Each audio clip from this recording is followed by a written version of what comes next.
আবার আমন্ত্রণ বিজনেস সঙ্গে আছি রহমান রনম। দর্শক, দেশের পুঁজিবাজার পরিস্থিতি নিয়ে আমরা কথা বলতে চাই।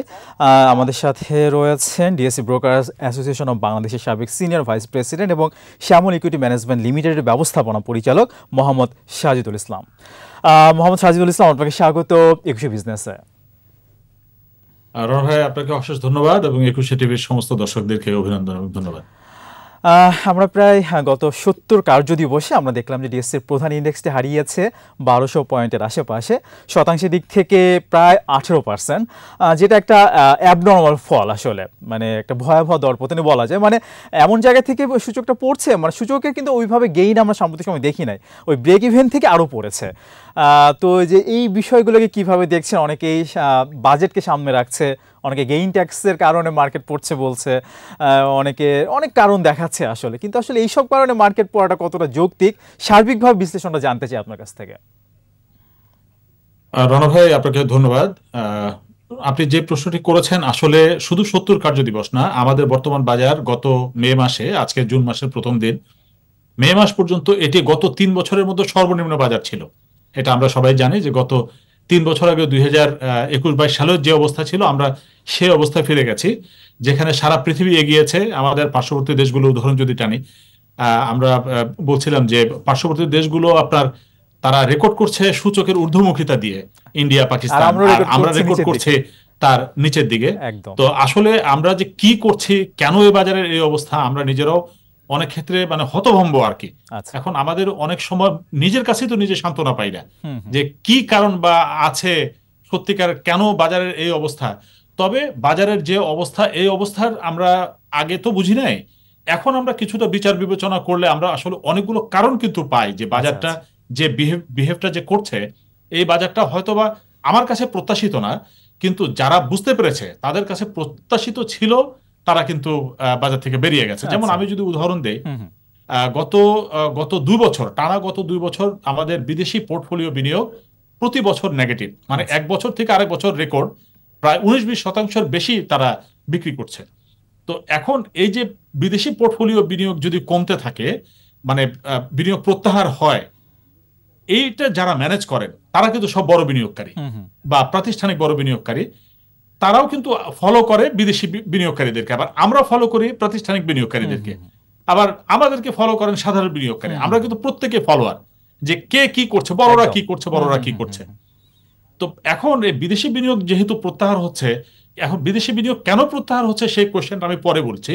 বা এটা আসলে শুধুমাত্র যে আমাদের বাজারের অবস্থা খারাপ এটি না, এটির কিন্তু একটা বড় রিজন হলো সারা পৃথিবীতে ডলারের দাম বেড়ে গেছে, তাদের দেশে ইন্টারেস্ট রেট বেড়ে গেছে, বা পশ্চিমা দেশগুলোতে ইন্টারেস্ট রেট বেড়ে যাওয়ার কারণে তারা দেখছে যে এইসব দেশে ঝুঁকিপূর্ণ জায়গায় বিনিয়োগ করার চাইতে তাদের দেশে যদি ডলার তারা মানে ব্যাংকে রেখে দেয়, তাহলে যদি ওই পরিমাণ রিটার্ন আসে, তাহলে এই দেশে আপাতত রেখে লাভ কি। তারা হয়তো বুঝতেই পারছে যে এটা আরো কয়েক বছর প্রলং করতে পারে। এটাকে চিন্তা করে বিদেশি বিনিয়োগ অনেক ক্ষেত্রে প্রত্যাহার হয়েছে। এখন যেটি বলছিলাম যে এদের ট্রেড যারা করত, এই আমাদের বড় বড় প্রতিষ্ঠানের বিনিয়োগকারী, তারাও কিন্তু ওদেরকে ফলো করে অনেক শেয়ার বিক্রি করেছে, যেটার চাপ আমরা আসলে নিতে পারিনি। সেই সাথে আমাদের পারিপার্শ্বিক যে অবস্থাগুলো, যেমন আপনার বিদেশে যুদ্ধ, আমাদের মিডল ইস্টে আনরেস্ট, আমাদের দেশের ভিতরে অনেক ক্ষেত্রে আনরেস্ট, দেশে ডলারের ক্রাইসিস, এই যে নানান ধরনের জিনিসগুলো সব একত্রিত হয়ে বাজারের এই অবস্থা। এটি কিন্তু আসলে কোনো না যে আমরা জেনে বুঝে বলছি। যখন বাজার পড়েছে, এখন আমরা এটা ধারণা করছি যে এইগুলো কারণে হয়তো পড়তে পারে, এটাকে আমরা এইভাবে বিচার করি আর কি। আর সামনে আমাদের ৬ তারিখে একটা বাজেট, এই বাজেটকে কেন্দ্র করে প্রতি বছর বিনিয়োগকারীদের অনেক প্রত্যাশা থাকে। আমাদের প্রত্যাশা পারত্ব সবসময় থাকে উপর দিকে, কিন্তু আমরা প্রত্যাশা পাই না। আবার অনেক ক্ষেত্রে দেখা যায় আমাদের ঘাড়ের উপরে নানান ধরনের জিনিস চেপে বসে। যেমন এবার একটা নতুন আলোচনা শুরু হয়েছে যে সাধারণ বিনিয়োগকারীদের ক্যাপিটাল গেইন ট্যাক্স। যদিও বিষয়টা খুব বড় কোনো বিষয় না, কারণ যাদের উপরে এই গেইন ট্যাক্সের বিষয়টা আরোপ করার কথা চিন্তা করা হচ্ছে, তাদের শেয়ার হোল্ডিং আসলে 5-10%। কারণ হলো বাজারের সবচেয়ে বড় শেয়ার হোল্ডিং হলো ইস্যুয়ারদের হাতে, তারপরে প্রাতিষ্ঠানিক বিনিয়োগকারী, বৃহৎ বিনিয়োগকারী, যারা অলরেডি এই ট্যাক্স জালের আওতাভুক্ত। আমরা কিন্তু প্রতিটা কোম্পানির যারা ডাইরেক্টর, তারা কিন্তু ট্যাক্স দেন, প্রফিট হলেই তারা ট্যাক্স দেন। আমরা অলরেডি দিচ্ছেন না কারা? সাধারণ মানুষ। এই সাধারণ মানুষ তখনই ট্যাক্স দিবেন যদি কথাটা বলা হয়েছে যে যদি 40 লক্ষ টাকা বছরে প্রফিট করেন। একজন বিনিয়োগকারী যদি 40 লক্ষ টাকা বছরে প্রফিট করতে পারেন, উনি ট্যাক্স দেবেন না, উনি তখন উৎসাহিত হয়ে ট্যাক্স দেবেন। এটার জন্য আসলে বাজার খুব একটা পড়ছে আমি মনে করি না। আমরা এগুলো বলি যে এটা না হোক, মানে এটা তো নেগেটিভ কোনো পয়েন্ট না, এটা একটা পজিটিভ ইস্যুই তো আমরা বলবো। কিছুটা নেগেটিভ হলেও আমরা একটা জিনিসকে আমরা বলতে চাই যে একজন বিনিয়োগকারী তার বিনিয়োগের প্রতিটি ক্ষেত্রে 6 থেকে 7 বার ট্যাক্স দেন। তো যিনি বারবার ট্যাক্স দিচ্ছেন তার উপরেই কেন আবার নতুন করে ট্যাক্স আরোপ করতে হবে? না করলেও চলে, বরঞ্চ এটিকে না করে আপনি যদি ট্রানজাকশন ভলিউমটা বাড়াতে পারেন, বা আমরা যদি সরকার যে কোনো একটা মেকানিজম করে যে ট্রানজাকশন ভলিউমটা বাড়াতে পারে, তাহলে যে পরিমাণ ট্যাক্স এই ক্যাপিটাল গেইন ট্যাক্স থেকে তারা নিতে চাচ্ছেন বা পেতে চাচ্ছেন তার চেয়ে তো অনেক বেশি ট্যাক্স প্রতিদিন পেতে পারেন। আপনি আজকে বাজারে 300 কোটি টাকা ট্রেড হচ্ছে, 300 কোটি টাকার জায়গায় যদি এটা 1000 কোটি টাকা ট্রেড হয়, তার প্রায় 3 গুণ ট্যাক্স সরকার কিন্তু আজকে পেতে পারতো। সেটাই, মানে গেইন ট্যাক্স ইস্যুটা আরো আসলে বাজার মানে যেটা হচ্ছে যে ট্যাক্স হারাচ্ছে সরকার, সেটাই আমাদের কাছে কিন্তু এটাই মনে হয় যে এটা আসলে সরকার খুব একটা লাভবান হবে না, বরঞ্চ এইটাকে ইস্যু করে আমাদের সাধারণ বিনিয়োগকারীদের ভিতরে একটা প্যানিক তৈরি হয়েছে, তারা শেয়ার বিক্রি করছেন এবং আলটিমেটলি তারা লুজার হচ্ছেন। এটি এখন আসলে আমাদের এই গেইন ট্যাক্স কে ইস্যু করে কি কোনো একটা মহল আসলে বাজারকে ফেলে আসলে কালেকশন করছে কিনা? কারণ টার্নওভারটা কিন্তু 300-400 কোটি টাকা এখনো হচ্ছে, এই মার্কেটেও হচ্ছে। তো আসলে কারা আসলে এখানে বায়ার মনে হচ্ছে? না, এখানে দেখেন, আমি কিন্তু একটা দুঃখজনক বিষয় হলো যে বাজারে আপনি যখন অনুষ্ঠানের শুরুতেই বলছিলেন যে কোন কোন কোম্পানিগুলো বেড়েছে বা শতাংশ অনুযায়ী কোন কোন কোম্পানিগুলো, একটি কোম্পানিও আপনি দেখেন আমরা যেগুলোকে ব্লু চিপস বলি তার কোনটি কোম্পানির নাম কিন্তু আপনি বলেন নাই। আমরা যদি বাজারে 20টা 25টা 50টা ব্লু চিপস বলি, এই 20টা 25টা 50টা ব্লু চিপস কিন্তু বাজারে নাই।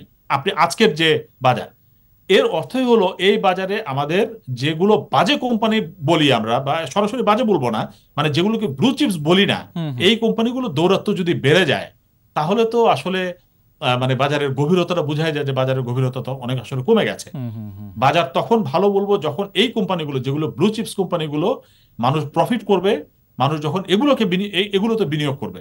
এখন বাজারে যদি এই ধরনের কোম্পানিগুলো বিনিয়োগ হয় তাহলে বাজারের যা হওয়ার তাই হবে, বাজারের এই বিনিয়োগকারীরাই আবার ক্ষতিগ্রস্ত হবে। এখন অনেক ভালো কোম্পানি, ব্লু চিপসের অনেক ভালো শেয়ারের দাম এমন জায়গায় এসছে যে এটা কোনোদিন এই দামে ছিল না। আমি এরকম কয়েকটা কোম্পানির নাম বলতে পারি, গত 10 বছর কেন 15-20 বছরও এই দামে কোনোদিন ছিল না। 20 বছর আগের তখন আর্থিক ভ্যালু 1 টাকার ভ্যালু আর এখন 1 টাকার ভ্যালু তো এক না, কিন্তু তার চাইতে কম দামে পাওয়া যাচ্ছে। এখন যদি আমার বিনিয়োগ করার মতো সামর্থ্য যদি আমার থাকে, আমাকে চিন্তা ভাবনা করে অবশ্যই এই জাতীয় ভালো কোম্পানিগুলোতে বিনিয়োগ করতে হবে। যে যাই বলুক না বলুক, আলটিমেটলি কিছুদিন পরেই এইগুলো যদি দেশের এই আনরেস্ট অবস্থা কেটে যায় বা আমাদের যে সংকটগুলো যদি কেটে যায়, অবশ্যই এইগুলোতেই সবচেয়ে বেশি প্রফিট আমরা পাবো। আর যে কোম্পানির শেয়ারগুলো এখন দাম বাড়ছে বলছে, এগুলোর কোম্পানির দাম যখন আবার পড়বে, আমি শ্রদ্ধা রেখেই বলি, আবার কিছু সাধারণ বিনিয়োগকারী হয়তো রাস্তায় গিয়ে আবার আন্দোলন করার চেষ্টা করবেন যে আমাদের শেয়ার কেন দাম কমছে। তো তখন তো আসলে এইটার দায়িত্ব তাকেই নিতে হবে। আচ্ছা, 3% যে লোয়ার সার্কিট যে ইস্যুটা, এটা আসলে কত বাজার বান্ধব হলো? আমরা দেখতে পাচ্ছি সকালবেলায় 3% বায়ারলেস হয়ে যাচ্ছে, এটা কিন্তু আরো প্যানিক করছে আসলে, পরের দিনও বায়ারলেস থাকছে, টানা বায়ারলেস। যে কিভাবে দেখছেন আসলে? রণ ভাই, আপনাকে অশেষ ধন্যবাদ। আপনি একটা খুব ভালো একটা জিনিস উত্থাপন করেছেন। দেখেন, বাজারে 3% 10%-এর যে বিষয়টা, যে যতটুকু বাড়তে পারবে 10%, এটা ততটুকুই থাকা উচিত ছিল 10%, কারণ এটা একটা প্রুভেন জিনিস। এই 3% করে আমি কিন্তু প্রতিদিন সকালবেলায় চিন্তা করি যে আজকে যেহেতু 3% পড়েছে, আগামীকালকে কি হয় দেখি। কারণ এখন যেহেতু কোনো বায়ার নাই, যখন আমি একটা দেখবো যে বায়ারলেস অবস্থা, আমার যদি কোনো কিছু বাই করার ইচ্ছাও থাকে, আমি যখনই দেখবো যে বায়ার নাই, তখন আমার ভিতরে একটা মনস্তাত্ত্বিক চাপ তৈরি হয় যে নেগেটিভ একটা ব্যাপার, কিন্তু বায়ারলেস খুব নেগেটিভ শোনায় কিন্তু আমাদের মার্কেটে পার্সপেক্টিভে সবাই প্যানিক হয়ে যায়। কথাটাই কিন্তু সবচেয়ে বড় নেগেটিভ, যে সবচেয়ে বড় নেগেটিভ কথা হলো বায়ারলেস। আপনি বায়ারলেস কি বাজার আছে নাকি? আপনি এটা তুলে দিয়ে দেখেন। আমরা বলছি যে বায়ার অবশ্যই আসবে যদি, হ্যাঁ, এখন কথা হলো যে তুলে দিলে, এর আগেও তো ফ্লোর প্রাইস ছিল, আমরা বলেছি যে ফ্লোর প্রাইস তুলে দিলে বাজার হয়তো এরকম করবে না। তখনকার কথাটা এক ছিল, আর এখনকার কথাটা বললে হয়তো অনেকে এগুলোকে খারাপ ভাবে নেন, কিন্তু বাস্তবতাকে মানতে হবে যে পুঁজিবাজার বা স্টক মার্কেট সারা পৃথিবীর কোথাও কোনোদিন সঠিক একটা স্ট্রেট লাইনে থাকবে না, হয় আপ লাইনে থাকবে নাহলে লোয়ার লাইনে থাকবে, হয় আপনার ওভার ভ্যালুড না হলে আন্ডার ভ্যালুড। এখন আমরা যদি মানে একটা বাজারে যদি কোনো কোম্পানি নতুন যদি বিনিয়োগকারী আসতে চান, আমরা তো তার রাস্তাটাও বন্ধ করে দিয়েছি। উনি তো কম দামে কিনতে চাইবেন, খুব স্বাভাবিক ব্যাপার। আমরা কেন বাধ্য করছি তাকে বেশি দামে কেনার জন্য? আবার একজন বিনিয়োগকারী এখন হয়তো তাকে বিক্রি করতে হতে পারে, যে কোনো কারণেই হোক তাকে বিক্রি করতে হবে, আমরা আবার এই 3% দিয়ে তার বিক্রির রাস্তাটাও বন্ধ করেছি। এখন মূল বিষয়টা হলো যে বায়ার কিনতে চাচ্ছেন, উনি যখনই দেখেন যে বায়ারলেস, তখন আর উনি কিনতে চান না। আপনি দেখেন প্রতিদিন আমরা পেপারে পড়ছি যে প্রতিদিন হাজার হাজার বিনিয়োগকারী আপনার বাজার ছেড়ে চলে যাচ্ছে, অর্থাৎ বিও অ্যাকাউন্ট খালি হয়ে যাচ্ছে, যে রেটে পারছে বিক্রি করে চলে যাচ্ছে, যেটা আমাদের জন্য খুব দুঃখজনক অশনি সংকেত হলো যে আমরা এই বাজারে এইভাবে যেভাবে সৃষ্টি করেছিলাম, কত বিনিয়োগকারী এসছে, কত বিনিয়োগকারী নতুন নতুন বিনিয়োগকারী এসছে। এই প্রাথমিক বাজারে বিনিয়োগকারীরা কিন্তু একসময় বড় বহির্ভূত হতে পরিণত হয়েছে। আজকে অনেক বড় বড় বিনিয়োগকারী কিন্তু তারা শুরুই করেছিল প্রাথমিক মার্কেটে বা আইপিও মার্কেটের মাধ্যমে, আমরা সেই জায়গাটাও বন্ধ করেছি। এখন একটা আইপিও, কোনো আইপিও আসলে সেটিতে 10,000 টাকা বিনিয়োগ করা যায়, আবার কোনো আইপিও আসলে 10 লাখ টাকা বিনিয়োগ করা যায়, কোনো আইপিওতে 15 লাখ টাকা বিনিয়োগ করা যায়। মানে একটা সিস্টেম তো থাকতে হবে, মানে এক একটার জন্য এক এক নিয়ম আমরা দেখতে পাচ্ছি, এক একটা সময় এক এক নিয়ম। এটা আসলে মানে কেমন যেন একটা বিষয়। আপনি দেখেন এই যে বাজারের যে পতন বা এই যে পতনের ধারাটা এখন চলছে, আমি একটা ব্রোকার হাউস পরিচালনা করি, আমি তো দেখতে পাচ্ছি যে আমার এখানেও আমি অনেক বিনিয়োগকারী আমার সাথে এসে কথা বলেন যে তারা শেয়ার বিক্রি করে দিচ্ছেন কেন, যে 10 লাখ টাকা বিনিয়োগ করবেন একটা আইপিওতে। নতুন আইপিওর জন্য কি একটু প্রভাব পড়ছে কিনা? অবশ্যই নতুন আইপিওর জন্য বাজারে সেল প্রেসার আছে, কারণ উনি যদি সেল না করেন তাহলে তো 10 লাখ টাকা বিনিয়োগ আইপিওতে যে অ্যাপ্লাই করবেন, টাকাটা কোথায় পাবেন? আচ্ছা আচ্ছা, প্রত্যেকটা মানুষের তো টাকার একটা লিমিটেশনস আছে। একজন বিনিয়োগকারী যিনি আগে 10টা অ্যাকাউন্টে বিনিয়োগ করতেন বা 10,000 টাকা করে যদি করতেন, যে 10টা অ্যাকাউন্টে বিনিয়োগ করতেন 1 লক্ষ টাকা, এখন উনি 9টা কোম্পানি 9টা বিও অ্যাকাউন্টকে খালি করে একটাতে 1 লক্ষ টাকা নিয়ে আসছেন, যে আমি 9টা পরিচালনা না করে বরঞ্চ একটাই যদি পরিচালনা করি, তার 9টা বলতে তার বাবা বা ভাই বোনদের নামে হয়তো উনি অ্যাকাউন্টগুলো পরিচালনা করতেন, এখন উনি একটাতে করছেন। আর এই যে 9টা অ্যাকাউন্ট খালি হয়ে গেল, আমরা এই 9টা প্রসপেক্টিভ যে আমাদের বিনিয়োগকারী যারা তৈরি হতে পারতো পরবর্তীতে, সেই বিনিয়োগকারীগুলোকে আমরা হারাচ্ছি বাজার থেকে। আচ্ছা আচ্ছা আচ্ছা, আপনি বলছিলেন যে ফ্লোর প্রাইসের উঠাই দেওয়ার পরে কিন্তু টানা পড়ছে। আমরা কিন্তু একটা সময় দেখেছিলাম 30-40% পরে কিন্তু ইউটার্ন নিচ্ছিল। তো ওই সময় জেডের যে একটা ইস্যু আমরা দেখলাম, অনেক কোম্পানিকে জেডে পাঠিয়ে দেওয়া হলো, সেখান থেকে কিন্তু মার্কেটের একটা ফল আমরা দেখলাম। আবার যে 3% যে লোয়ার সার্কিট ইস্যুটা, তো এইগুলাকে আসলে স্বাভাবিক যে গতিতে এগুলো আসলে নষ্ট করছে কিনা? দেখেন, আপনি প্রতিটা ক্ষেত্রেই হস্তক্ষেপ কিন্তু বাজারের জন্য ক্ষতির কারণ হবে। কোন কোম্পানি জেডে যাবে, কোন কোম্পানি জেডে যাবে না, এটা তো আসলে একটা লিখিত জিনিস থাকবে।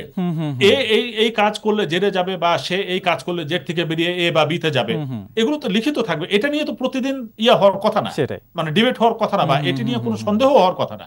কেন এটি নিয়ে সন্দেহ হচ্ছে বা কেন এটি নিয়ে কথা হচ্ছে? কারণ এটিকে এইভাবেই তৈরি করা হয়েছে যে আসলে কোন কোম্পানি কখন জেডে যাবে আমরা কেউ জানি না। এক একজনের জন্য এক এক নিয়ম। একই জায়গায় থেকে যদি একজনের জন্য দুই ধরনের বিচার হয়, একই কাজের জন্য দুই ধরনের বিচার হলে তো এটা ক্ষতির কারণ হবে।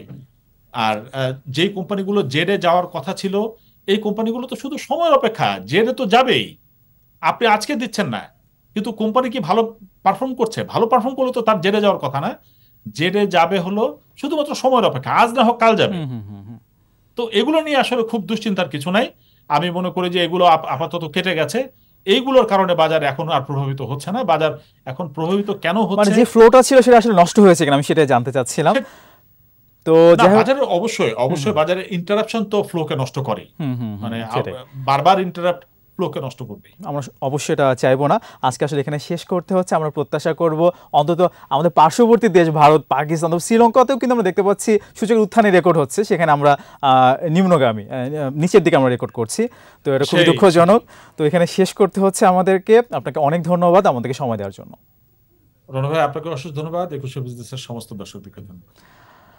দর্শক, এতক্ষণ দেশের পুঁজিবাজার পরিস্থিতি ও বাজেট প্রত্যাশা নিয়ে আলোচনা করছিলাম ডিএসসি ব্রোকার্স অ্যাসোসিয়েশন অব বাংলাদেশের সাবেক সিনিয়র ভাইস প্রেসিডেন্ট এবং শ্যামল ইকুইটি ম্যানেজমেন্ট লিমিটেডের ব্যবস্থাপনা পরিচালক মোহাম্মদ সাজুল ইসলামের সঙ্গে। দর্শক, নিচ্ছি আরও একটা বিরতি বেলা 2টা 35 মিনিটে। আবারও ফিরে আসবো একটু বিজনেসে আরও আয়োজন নিয়ে, আমাদের সঙ্গেই থাকুন।